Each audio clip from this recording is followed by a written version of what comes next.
Hello everyone, this is Rob, the baseball time traveler. Thanks very much for joining me today as we're going to go back to 1938 and we're going to take a look at Johnny Vander and his back-to-back no-hitters, which I consider an unbreakable record. Hence the title Unbreakable. First we'll take a look at 1938, what was going on in the United States and in the world, and then we'll get to the baseball. Here's a shot of the Brooklyn Bridge, going from Brooklyn over to Manhattan, and we're going to be visiting Brooklyn and Ebbets Field in a few minutes. In 1938, the United States was winding its way out of a depression that had been going on since the stock market crash of 1929. Small town America looked pretty simple. People were optimistic. Things were moving forward in a good way. Unfortunately, on the other side of the Atlantic, the winds of war were starting to stir in Europe, and the German troops marched into Austria in March, and things began to unwind from there, which ultimately led to 1939, September 1st, and Nazi Germany invaded Poland. On a more positive note, let's get back to the United States. Superman, action hero number one, first appearance June 1938. Seabiscuit, another hero of 1938, defeated in a massive upset Triple Crown winner and presumably unbeatable War Admiral. The New York Giants beat the Green Bay Packers 23-17 in the NFL Championship in December. Two iconic football franchises, two of the original franchises in the National Football League. Now we're going to have one of our first of three trivia questions here. This is a high school basketball team in 1938, and there is a Hall of Fame baseball player depicted in this photograph. Can you spot that person? Time's up. Stan Musial, Denora High School, 1938. And in June 1938, Stan the Man signed with the Cardinals, and we know what happened from there. Second trivia question, Hall of Famer in this photograph, 1938. Can you pick him out?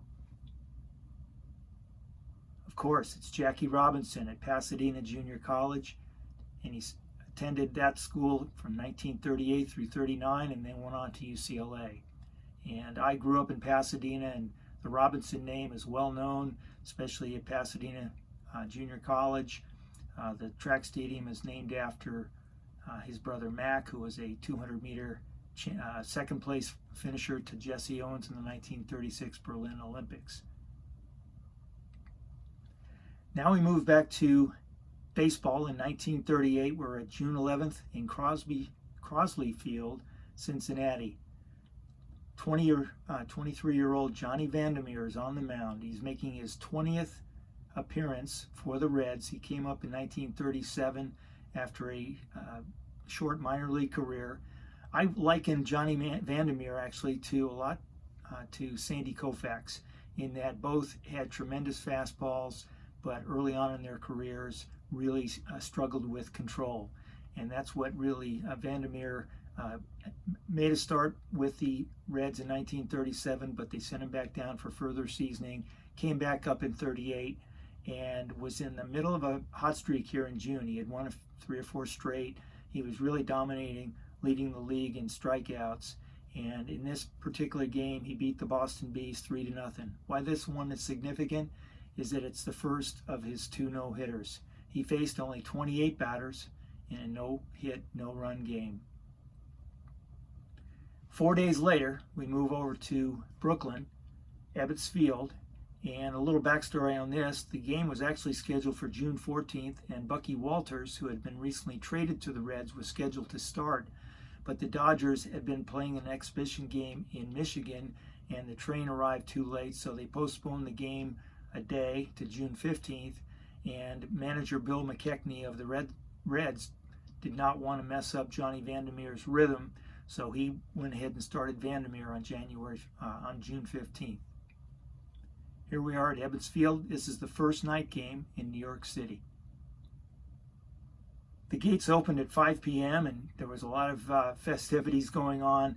The stands filled quickly. There were a couple of bands there playing.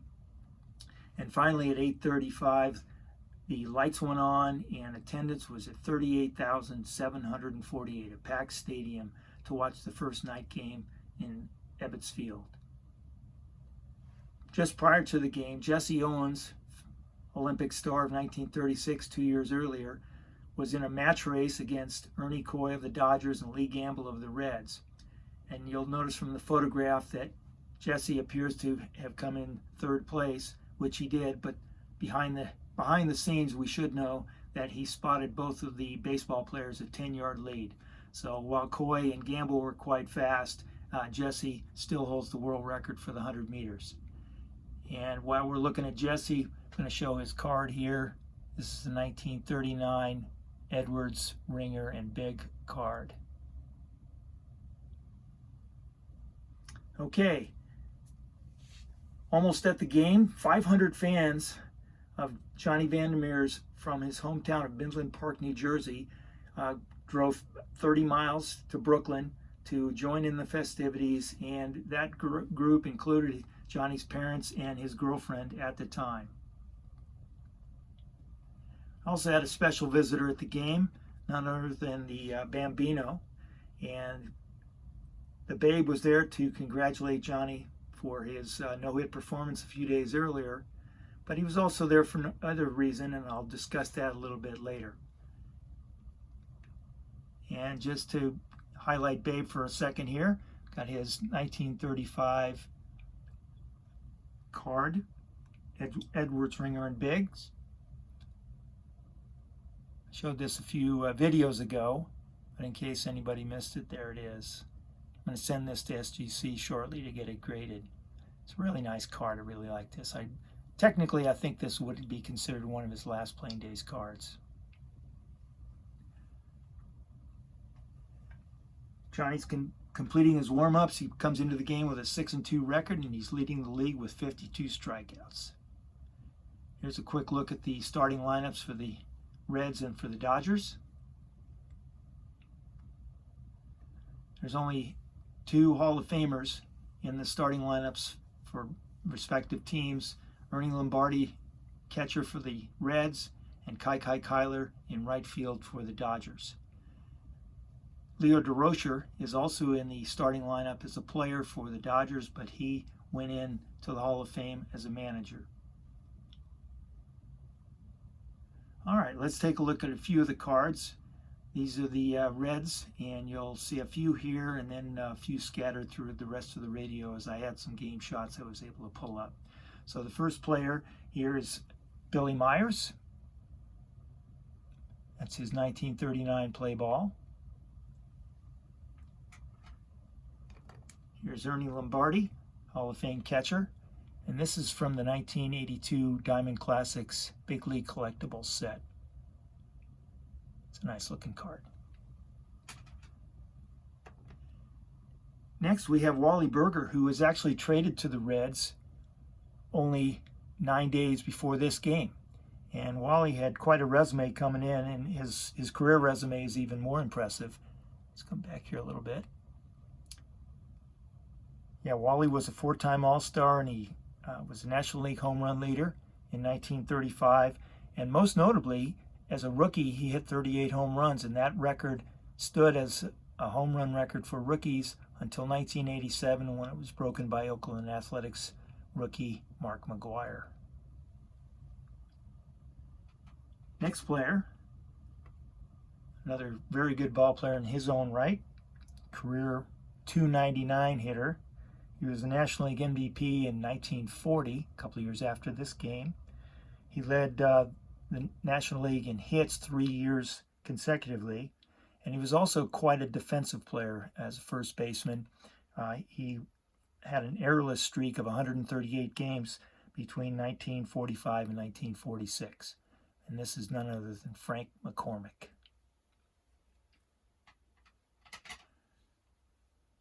Okay, at 9:45, pretty late in the day, but home plate umpire Bill Stewart finally yelled play ball. And there is an umpire card from 1939, and this is none other than Dolly Stark, and Dolly was at first base for this particular game. Game starts. First up for Lonnie is Lonnie Fry, and now night baseball was officially on at Ebbets Field. This was the first pitch of the ball game, and here's Lonnie's 1940 play ball card.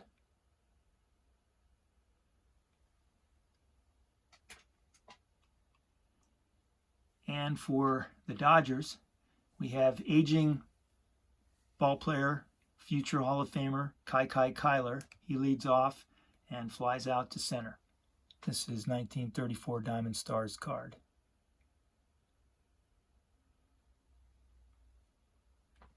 Next is, we go to the bottom of the first, and after Kyler flies to right field, Pete Cuscarrett strikes out, and here's Pete's card.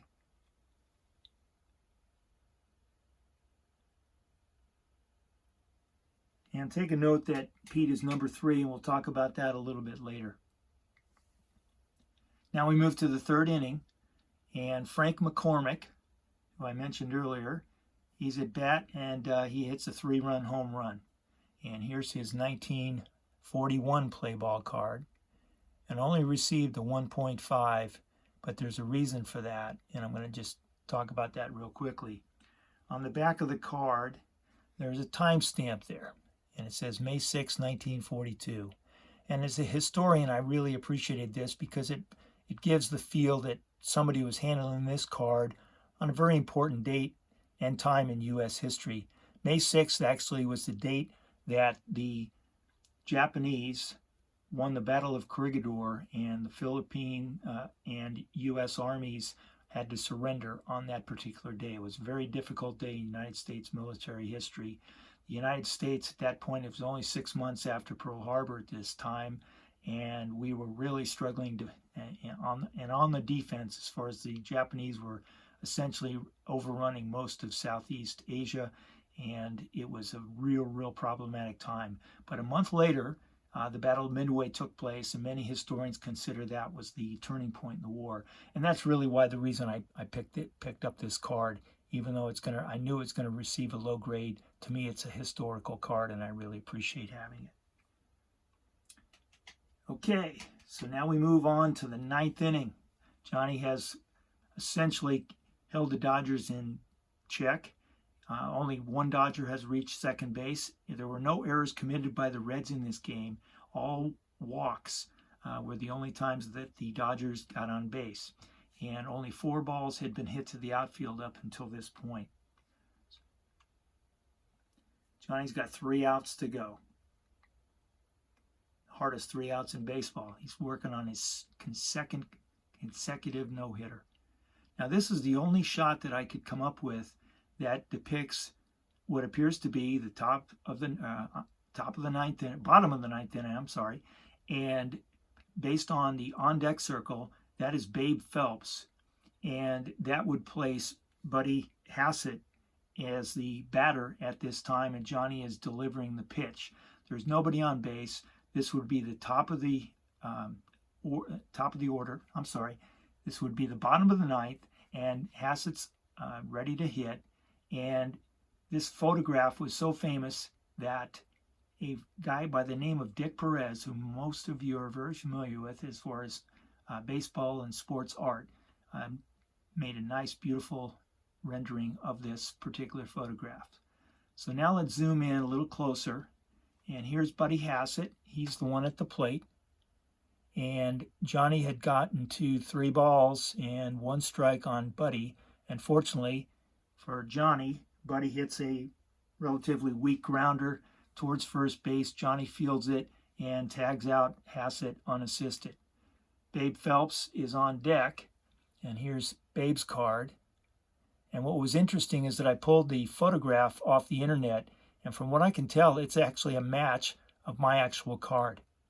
So the eBay card that was depicted in the auction that I won, this would be the same card. Now Babe ended up walking, and now we move further into the 9th inning. Johnny's on the mound. Here's his 1948 Swells Sports Thrills card.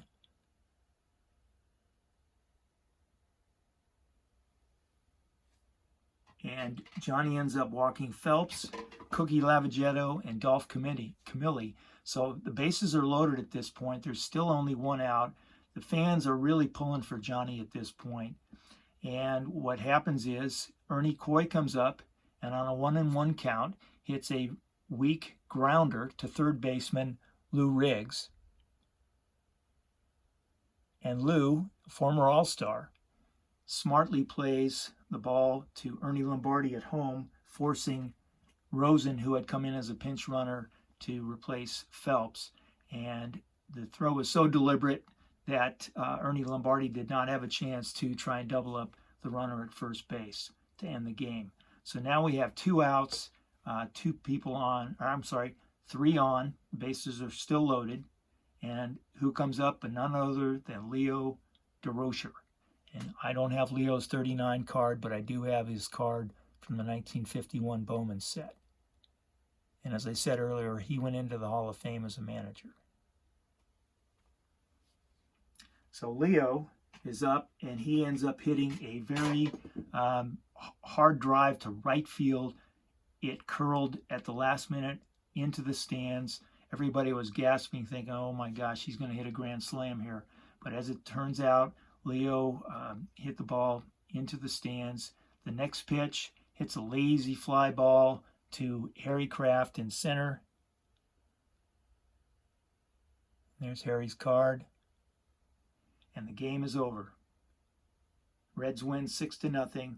Johnny Vander completes his second no-hitter in a row. Fans pour onto the field. Johnny's lifted up by his teammates and taken out.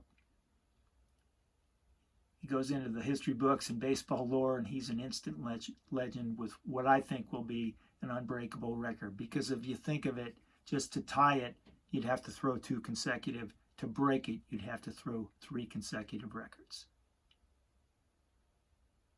Here's the line score: 6 runs, 11 hits, 0 errors, and 9 left on base. The Dodgers 0 runs, 0 hits, 2 errors, and 8 left on base, and all of those were walks.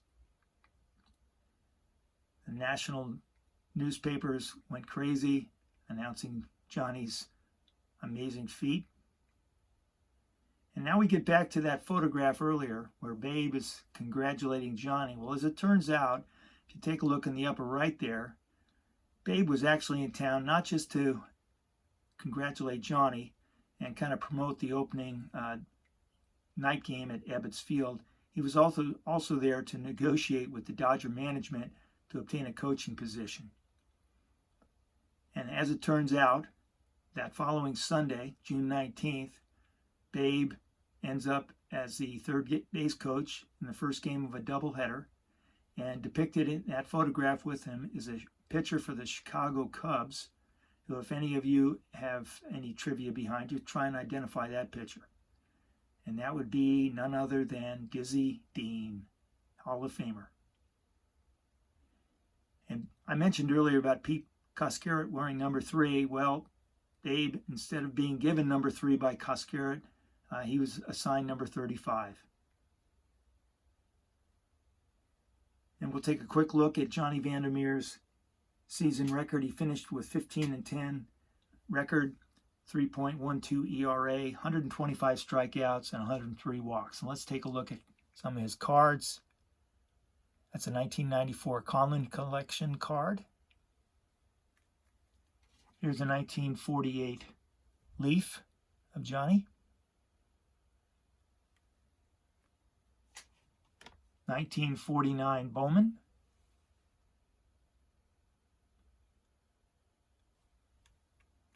And last but certainly not least is 1951 Bowman card. And this was Johnny's last playing days card. He actually ended his career. One game he pitched for the Cleveland Indians in 1951, and then he called it quits in the major leagues and ended up pitching 4 or 5 years longer in the minors. Actually threw a no-hitter in 1952 in the minor leagues.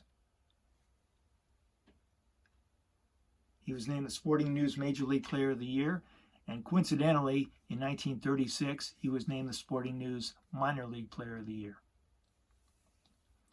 Here's his Major League record.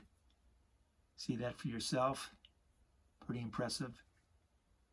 But he never did receive any serious consideration for the Hall of Fame. But Johnny Vander goes down in baseball history with an unbreakable record. Thanks everybody for watching. Really appreciate it. Thanks for all your support. We'll see you next time.